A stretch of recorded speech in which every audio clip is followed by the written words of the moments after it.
Good morning. Welcome to this episode of Coffee Chat. Today is July 28th. So welcome, good morning, and as we get started, guys, I'm trying to type something in the, there we go. Okay. So in the comments, just released an email. If you guys are having, if you know of anyone, customer service, and customer service has been backed up.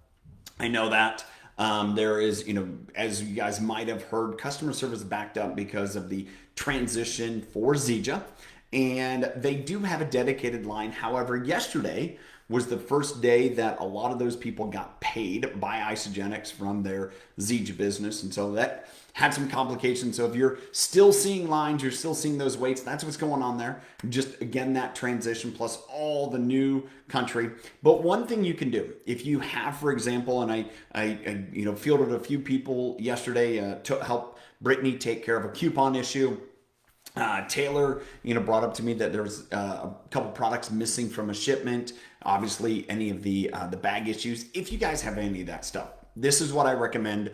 If it is an order, have your order number, your customer number, missing item, or any of those details, supplemental pictures. Email those to this email, support@isagenixcorp.com. And they'll be able to put you in the queue and get back to you. As of yesterday, they were able to get through about 85% of those emails each day. So that's what they're working through. And to me, that's a quicker option than necessarily being on hold or being on hold with the chat. So that's there. Number two thing is, if it's something to do with like a coupon or anything like that, send an email, give them your number, tell them what the issue is, and use that as a tool. And so that's something to just be aware of that you can do, that you can utilize to help streamline. And again, I know customer service, getting messages from people yesterday that, how quick customer service was to talk to them, to call them, to make sure they got everything handled. And that's a good thing. Just, they have a lot in the queue, so just bear with them. So that's what's going on from a customer service point of view. Hope you guys are taken care of. Again, as I mentioned yesterday, as with anything, you got to go through some growing pains, and we're experiencing that right now. But it's I'm thankful that corporate, the customer service team is doing everything they can to make sure people take care of. Okay, so this morning I was listening to a message, and something kind of struck me, and it was talking about this man, and he and his wife and another couple, they went to a resort, and at this resort they had a winery, and the winery took on this amazing extent of winemaking, and they went to this next level. It was called cosmic organic farming, whatever. And there's a lot of ins and outs to it as far as, what type of fertilizer they put in, when they put in the fertilizer, the time of the day, the time of the year, to the extent of just being over the top, even believing that they would take cow horns, fill it with manure, bury it in the ground, arrange it in such a way on a certain day, and that produced better conditions for the soil, for the grapes to grow. I'm gonna share you the crazy details of this story, but the sommelier, the winemaker, the wine taster, asked this gentleman, said, "Hey, do you believe this impacts the quality of the wine?" And he goes, "Yeah." And he's like, "Oh, well, which part of it?" And he goes, "Was it how we fertilize, how we pick, all these certain dates of the years, and just how organic this or that?" And he goes, "No, none of those. I think those are just all, those practices of how you fertilize, whatever else. It's important. But because you care, and because the story is so dramatic, it built up the quality of the wine." And so I wanted to relate that story because I wanted to quickly transition that into your Isagenix experience.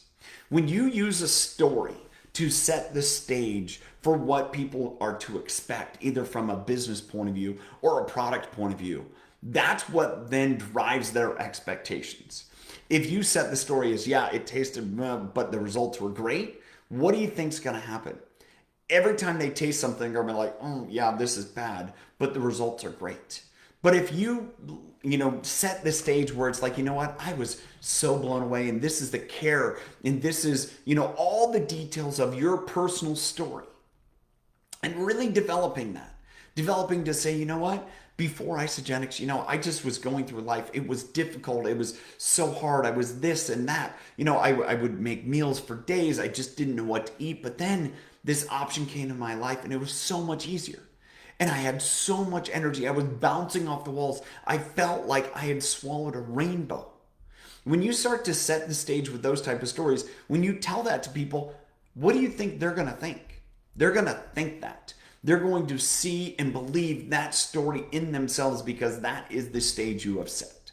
And so I wanted to quickly kind of share that with you guys so that way we can comprehend and understand the power of stories. There's a book, and I don't know if I have it here on my, I don't have it here on my desk. And it's by Kendra Hall. And it's all about storytelling. And what's interesting is you can go listen to a presentation, you can go listen to a speaker, and the one that really engages the crowd the most, the one that's maybe able to make the most impact, is the person that has the best stories. There's been a kind of ideology is the best story wins. It doesn't have to necessarily be true. It's just the best story wins. I mentioned this about the winery and the winemaking and the story of how the wine is made. The intricate details to where you could almost taste the wine just because of the story. I've heard situations where people have described how cheeses are made in the high elevations of Switzerland, and because the grasses grow at a very slow rate because of the altitude and the moisture that happens, and just the sweetness of the grass. And then these cows graze it, and they're just happy cows that are excited to just graze on these hills with sun shining on them and the big bells on their neck. And then that translates into the happy farmer that is taking care of them. That affects the quality of the milk and the cheese. Swiss cheese, right? It's still got holes in it. But yet, when that story is played out, you start to imagine a quality difference. And so again, I share this because based upon your experience, whatever it may be in network marketing and with Isagenix products, the new Zija products, however you describe that experience, the taste was so just refreshing on my palate. It was something new and different. It was light. When you describe that to people, they start to envision their own results. And so my encouragement is to understand that the story sets the stage. The story sets the stage for what people expect. So if people aren't getting the expectations you want, stop and reflect back on the story you're telling, because it's the story that is more meaningful than actually anything else. The story of how the wine was made was more impactful than the process of just making wine, because wine is a pretty simple process. Now, if someone is so detailed in the story, so detailed in the elements of the story, you can imagine that's how detailed they are in the care and manufacture and everything to do with the story. So that's what I have for you guys this morning. Good morning, ladies. Good morning. Glad you're here. I hope this got, delivered a little bit of value to you. And remember, continue to hone that story, develop layers of that story as your life transforms, and as you transform, continue to just throw in another layer and another layer and another layer. And that's not about being facetious. That's just giving people a better idea of the experience that they're about to partake on. So thank you for joining this morning. Have a great day, guys.